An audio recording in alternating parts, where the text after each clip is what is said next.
Maternity is over!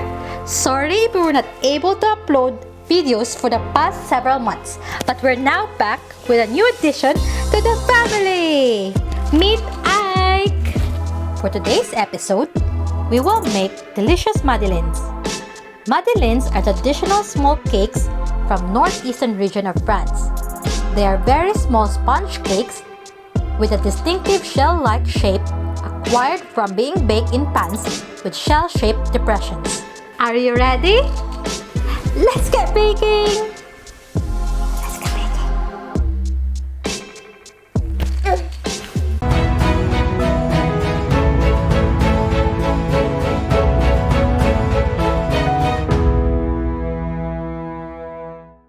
The ingredients that we will need are half cup of white sugar, 3/4 cup plain flour, half cup of unsalted butter, 2 large eggs, 1 teaspoon vanilla extract, 1/4 teaspoon of baking powder, 1 teaspoon of lemon zest, and a pinch of salt.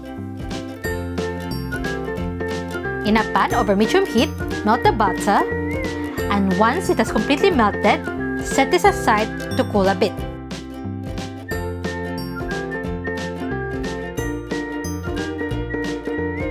In a bowl, sift the flour,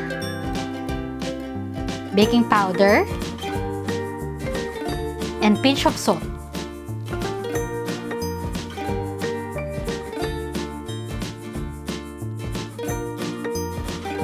And give it a whisk.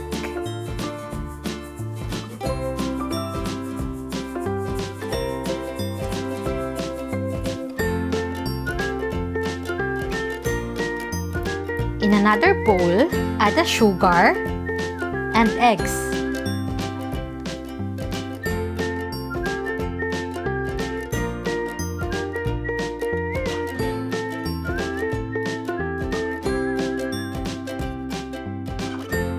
Beat them together on a high setting until it becomes pale yellow and the texture becomes silky.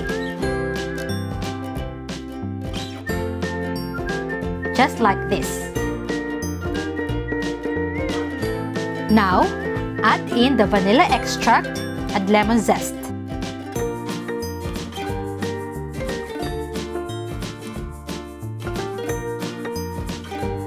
Fold in the dry ingredients.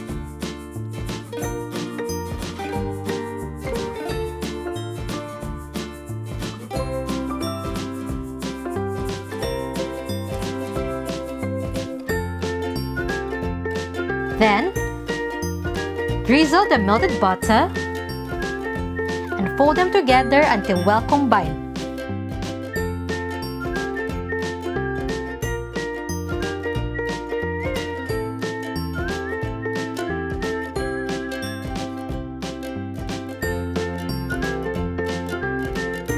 Once it's already completely combined, cover this with cling film and put it in the fridge to chill for 1 hour.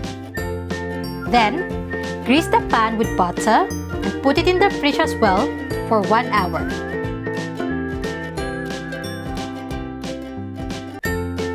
Now, scoop about a tablespoon of the mixture and fill each of the scallop-shaped well.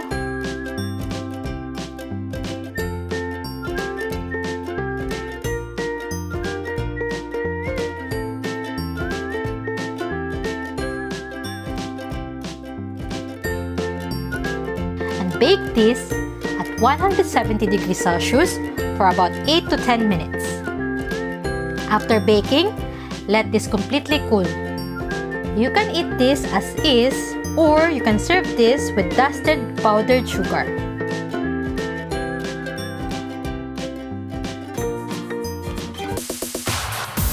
Here's our finished product!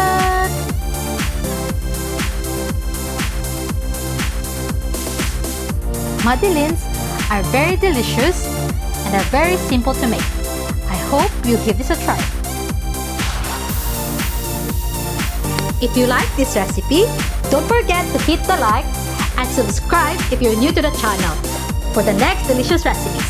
Thank you for watching and see you in the next video. Bye!